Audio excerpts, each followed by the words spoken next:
एक दफा का जिक्र है कि सल्तनते दिलकश पर सुल्तान दाऊद नाम के एक निहायत रहम दिल और नेक बादशाह हुकूमत करते थे। उनकी रियाया उनसे इतनी मोहब्बत करती थी कि उनके एक इशारे पर अपनी जान तक देने को तैयार रहती। मगर सुल्तान की अपनी जान उनकी बेटी शहजादी मारिया में बसती थी। मारिया परियों जैसी हसीन और फूलों जैसा नरम दिल थी। सुल्तान अक्सर मुस्कुरा कर कहते, मारिया, तुम्हारी हंसी ही इस महल की असल रौनक है। मगर इन्हें खबर न थी कि उसी महल की दीवारों के पीछे उनका अपना भाई जुबैर नफरत और लालच की आग में जल रहा था। एक गहरी और खामोश रात, जब पूरा महल नींद की आगोश में था, सुल्तान दाऊद की तबीयत अचानक बिगड़ गई। वो दर्द से तड़पने लगे। जब मारिया भागती हुई उनके कमरे में पहुंची तो सुल्तान का चेहरा जर्द पड़ चुका था। इन्होंने कांपते हाथों से मारिया का हाथ पकड़ा मगर कुछ बोल ना सके। जुबैर ने बड़ी मकारी से शाही तबीब को पहले ही जहर देकर खामोश करवा दिया था। चंद ही लम्हों में सुल्तान दाऊद ने अपनी बेटी के हाथों में दम तोड़ दिया। महल में रोना पीटना मच गया, मगर जुबैर की आंखों में दिख के बजाय एक अजीब सी चमक थी, सल्तनत पाने की चमक। जनाजे के अगले ही दिन, अभी सुल्तान का शोक खत्म भी ना हुआ था कि जुबैर ने खुद को बादशाह ऐलान कर दिया। अब से ये ताज मेरा है और ये महल मेरी ताकत की अलामत है।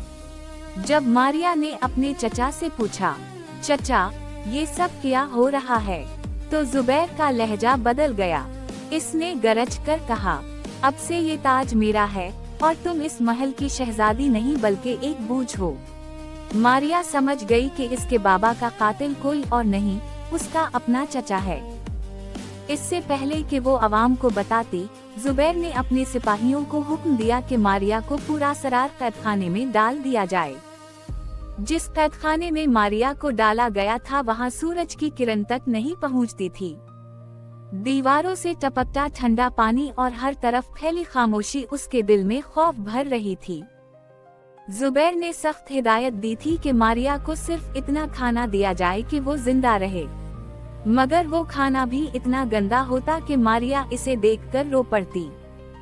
इसने कभी ख्वाब में भी ना सोचा था कि जिस महल में वो नाज़ नम से पली थी, वहाँ उसे जमीन पर सोना पड़ेगा। वो सारी रात अपने बाबा को याद करती और रोते हुए कहती, बाबा, देखिए आपके भाई ने मेरे साथ किया।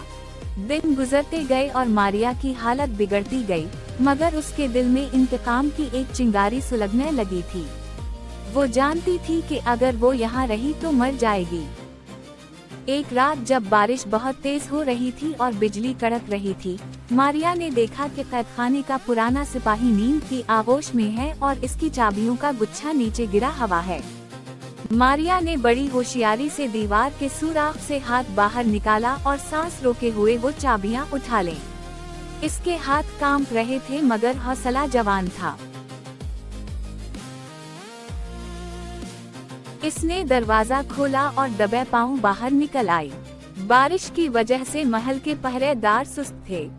मारिया ने पुराने कपड़े पहनकर अपना चेहरा छुपाया और पिछली दीवार से कूदकर जंगल की तरफ भाग निकली।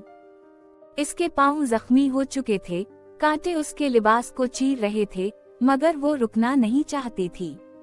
भागते भागते वो एक ऐसी जगह पहुंच गई जहां दूर दूर तक कोई इंसान न था।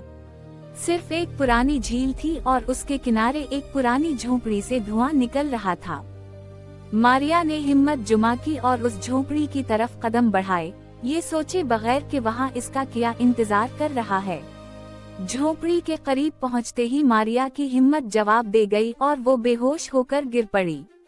जब इसकी आंख खुली तो उसने खुद को एक गर्म बिस्तर पर पाया। सामने एक बुजुर्ग शख्स थे जिनकी सफेद दाढ़ी और चेहरे पर गहरी लकीरें थीं। वो आग पर कुछ पका रहे थे।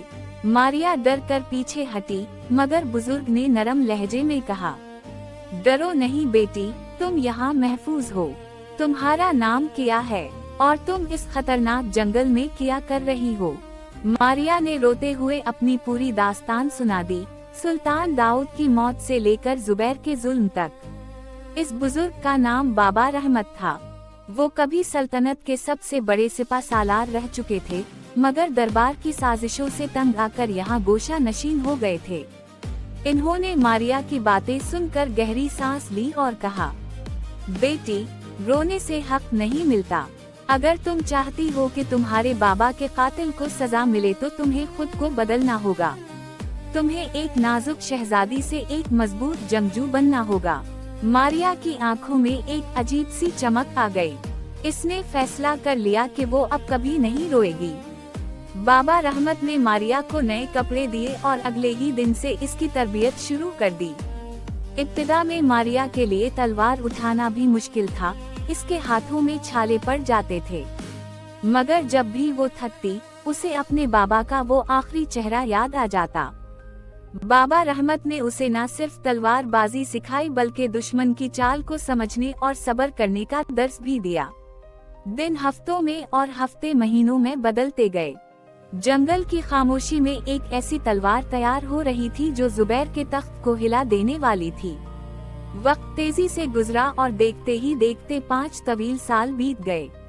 उन 5 सालों ने मारिया को मुकम्मल तौर पर बदल दिया था। वो नाजुक शहजादी नहीं रही थी जो तकलियों के पीछे भागती थी, बल्कि अब वो एक ऐसी जंगजू बन चुकी थी जिसकी तलवार की बिजली दुश्मन के दिल चीर देती थी। एक दिन बाबा रहमत ने इसके कंधे पर हाथ रखा और कहा, बेटी, आज तुम्हारी तरबियत मुकम्मल हुई। तुम्हारा इम्तिहान अब शुरू होता है। मारिया ने अपने बाबा की पुरानी तलवार उठाई, जो बाबा रहमत ने संभाल कर रखी थी, और उसे अपने सीने से लगा लिया। इसने अपना चेहरा सियाह नकाब से छुपा लिया ताकि कोई उसे पहचान ना सके। इसने बाबा रहमत से दुआ ली और सल्तनते दिलकश की तरफ रवाना हो गई। जब वो शहर की सरहद पर पहुंची तो उसने देखा कि शहर का हुलिया बदल चुका था। हर तरफ खौफ का साया था। लोग दबे पांव चल रहे थे और हर कोने पर जुबैर के बेरहम सिपाही खड़े थे। रियाया के चेहरों पर भूख और खौफ के सिवा कुछ न था। शहर के बाजार में एक नादी वाला ढोल बजा रहा था। मारिया ने गौर से सुना।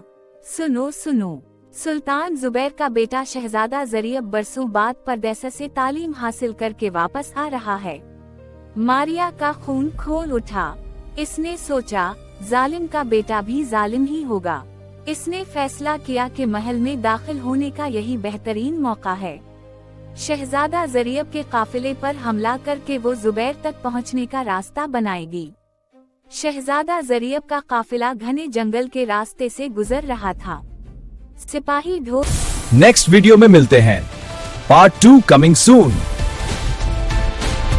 वीडियो पसंद आए तो चैनल को सब्सक्राइब करें, लाइक और शेयर जरूर करें।